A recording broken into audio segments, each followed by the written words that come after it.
दोनों काम तो साथ ही होता है। दोनों काम साथ होता है। जो आप सर अब की ये समस्या इसलिए आती है कि अभी जो ऑनलाइन की प्रक्रिया है 2018 से जो प्रारंभ हुई है, इसमें ये गलती होने की संभावना बिल्कुल नहीं है, क्योंकि जब तक कहीं से डेबिट नहीं होगा तब तक किसी दूसरे के नाम क्रेडिट नहीं होगा।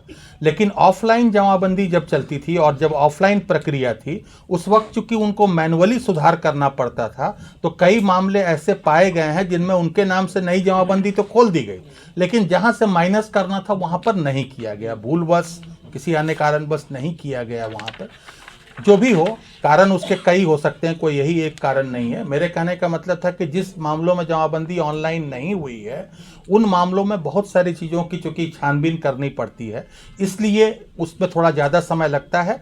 लेकिन दाखिल खारिज और परिमार्जन ये हमारे विभाग की बिल्कुल टॉप प्रायोरिटी पे है, और इसको हम लोग रेगुलर मॉनिटरिंग करते हैं। इसके आधार पे हम रैंकिंग करते हैं, समाहर्ता से लेकर अंचल अधिकारी तक की, और सभी लोग इससे अवगत हैं। कोशिश हम करते हैं कि जितना शीघ्र से शीघ्र सर एक और सवाल था, जो आपने कहा था कि रेवेन्यू सेवा के अधिकारियों को डीसीएलआर के पद पर प्रमोट करेंगे, और फिर आप बासा के अधिकारी को बैठा रहे, क्यों, क्या कारण, वो लोग कहाँ जाएंगे? रेवेन्यू के अधिकारियों को भी डीसीएलआर के पद का और डीसीएलआर के दायित्व तो निर्वहन करने के लिए शीघ्र ही प्रभार दिया जा रहा है। कब तक ये हो जाएगा सर? अभी तो जस्ट फिर आपने किया कि बासा के अधिकारी काम करेंगे। नहीं, ऐसा नहीं है। देखिए, बासा के अधिकारी हैं अभी वहाँ पे, क्योंकि डीसीएलआर स्तर के हमारे पास अधिकारी थे भी नहीं पहले, ये तो नई सेवा थी, इसलिए उस लेवल पे आने में इन लोगों को समय लगा। ये लोग ज़्यादा मतलब सिस्टम में जानकार होते हैं, रेवेन्यू सेवा के लोग। हम लोग उनको भी ग्रेजुअली उस डीसीएलआर के पद पे करेंगे। इसका भी कोई टाइम फ्रेम होगा, कब तक करेंगे? हम लोग पहला लॉट तो हम लोग जनवरी माह में ही करेंगे। यस। कम से कम कितना हो जाएगा? हम लोग लगभग कोशिश में हैं, हम लोग की लगभग 45 से लेकर 50 पदाधिकारियों को, या तो इंडिपेंडेंटली या जो बड़े अंचल हैं, जहाँ पर जो बड़े अनुमंडल हैं, जहाँ पर की अंचलों की संख्या ज़्यादा है, वहाँ एक से ज़्यादा पदाधिकारियों को डीसीएलआर के कोर्ट का पावर दे के हम लोग पहले उसको पदस्थापित करेंगे, ताकि उसका कार्य निष्पादन फास्ट हो।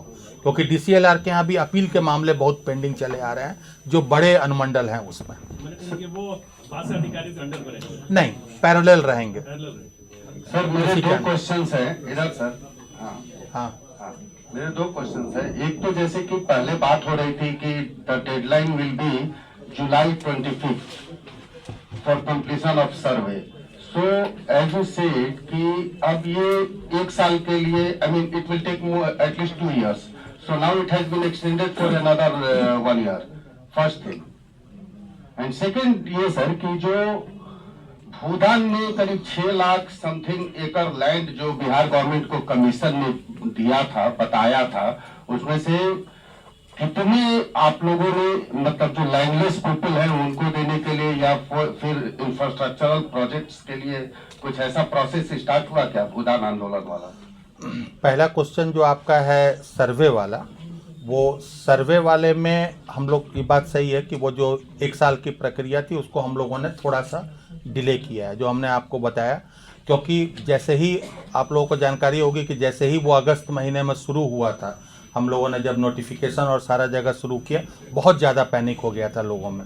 और चुनाव को देखते हुए नहीं, चुनाव से कोई मतलब नहीं है। अगस्त महीने में आप लोग ही अखबारों में निकालते थे, जिसमें कार्यालयों पर इतनी लंबी लंबी लाइनें लगने लगी थी, इतनी भीड़ होने लगी थी, और उस पे कार्यालयों में लोगों में बहुत ज़्यादा पैनिक हो गया था। उसको देखते हुए हम लोगों ने इसीलिए अमेंडमेंट करके जो सेल्फ डिक्लेरेशन वाला टाइम है उसको हम लोगों ने बढ़ाया है। तो इसलिए केवल ये लोगों की सुविधा का है। देखिए, ये काम कोई ऐसा नहीं है सर्वे का काम जो कि रोज रोज होता है। अभी तक पूरे बिहार में ये काम केवल तीसरी बार हो रहा है, कुछ जगहों पर तो दूसरी बार हो रहा है। पहली बार 1900 से 1910 के बीच में हुआ था, दूसरी बार 1950-60 में शुरू हुआ था, कुछ जगहों पर तो वो 80-85 तक 20-25 सालों तक चलता रहा। तो इसलिए ये काम ऐसा नहीं है कि हम झटके से कोई कर दें, कोई ऑफिस का फाइल डिस्पोजल है। हम लोग चाहते हैं कि काम में भले ही थोड़ा विलम्ब हो, लेकिन ऐसा काम हो कि जिसमें विवाद जो है वो निष्पादन हो, न कि उसकी वजह से विवाद और बढ़ जाए। और ये विधानसभा चुनाव निकल जाए, विधानसभा चुनाव से उसका कोई मतलब नहीं है। क्योंकि व्हाट इज द डेडलाइन, अब क्या रहेगा नया डेडलाइन? जुलाई 26? जुलाई 26 को हम लोग डेडलाइन मान के चलेंगे। तो सर्वे जनता के लिए हो रहा है कि बिहार सरकार अपनी खोई हुई जमीन ढूंढ रही है? दोनों चीज़ें हैं। खोई हुई ज़मीन ढूंढने की बात नहीं है। हम लोग मूल कारण से जब सर्वे की बात शुरू हुई थी तो माननीय मुख्यमंत्री जी का यही उद्देश्य था कि बिहार में, वो अभी भी बोलते ही हैं वो, कि सबसे ज़्यादा जो क्राइम होते हैं यहाँ पर, हत्याएं होती हैं, वो भूमि विवाद के कारण होती हैं। तो इसलिए जो भू समाधान पोर्टल है हम लोगों का और होम डिपार्टमेंट का जॉइंटली, उसका पर्पस भी यही था, निष्पादन करना। और सर्वे का भी पर्पस ये है कि कागजात हमारे अद्यतन हो जाए।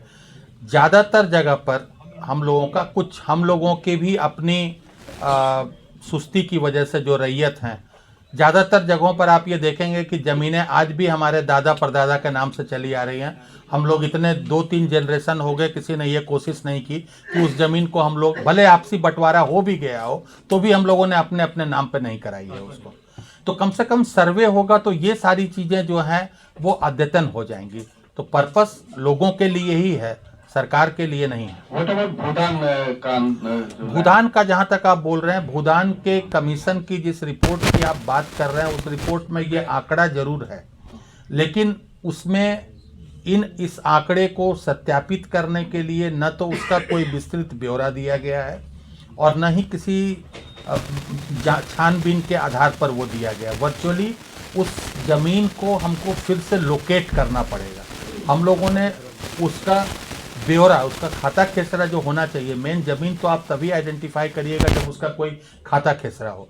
अदरवाइज वैसे बता देने से कि 1 लाख या 2 लाख एकड़, उसका कोई मतलब नहीं है। तो हम लोगों ने उस ब्यौरे को भेजा है सभी जिलों में, हम लोगों ने समाहर्ताओं को, वो अपने लेवल से उसको फिर से वेरिफिकेशन करेंगे, तब जो ज़मीन निकलेगी तभी उसके आधार पे हम। आप बता रहे थे कि 4 पदाधिकारी जो आपके विभाग में देखते हैं, कौन है पदाधिकारी 4 को भी जिनसे मिल करके कंप्लेन दिया जाए? आप मेरे कार्यालय में आ जाइएगा, आपको मेरे कार्यालय में वो लोग गाइड कर देंगे और उन पदाधिकारियों से मिलवा देंगे। सर आलोक सर, एक सवाल और था, जैसे जो गरमजरुआ जमीन है या जो सरकारी जमीन है, वहाँ पर कंस्ट्रक्शन हो गया, मकान बना लिए लोग, कई सालों से वहाँ पर बिल्डिंग्स बने हुए, वैसे जमीन को सरकार कैसे ले? देखिए, जमीन को दर्शनी जी का, अपर सचिव श्री अरुण कुमार सिंह जी का, संयुक्त सचिव श्री अनिल कुमार पांडे जी का, और मैं अपर मुख्य सचिव से निवेदन करती हूं कि वो अपनी बात रखें और कार्यक्रम को आगे बढ़ाएं। थैंक यू रीना जी। आप सभी लोगों का आज के जो भी प्रेस कॉन्फ्रेंस है, इस प्रेस कॉन्फ्रेंस में आप सभी का स्वागत है। साल के हम लोग अब इस साल के 2 ही दिन बचे हैं, तो आप लोगों को अग्रिम शुभकामनाएं आने वाले नए वर्ष के लिए।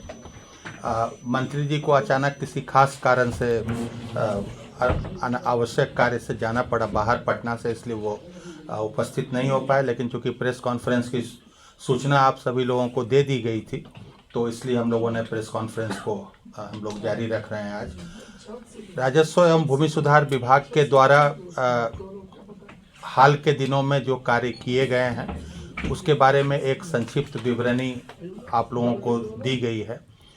मुख्य तौर पर अगर देखा जाए तो राजस्व एवं भूमि सुधार विभाग को हम ऐसा मानते हैं कि ये एक ऐसा विभाग है जिस विभाग से हमारे राज्य का हर व्यक्ति किसी न किसी तौर पर जुड़ा हुआ है।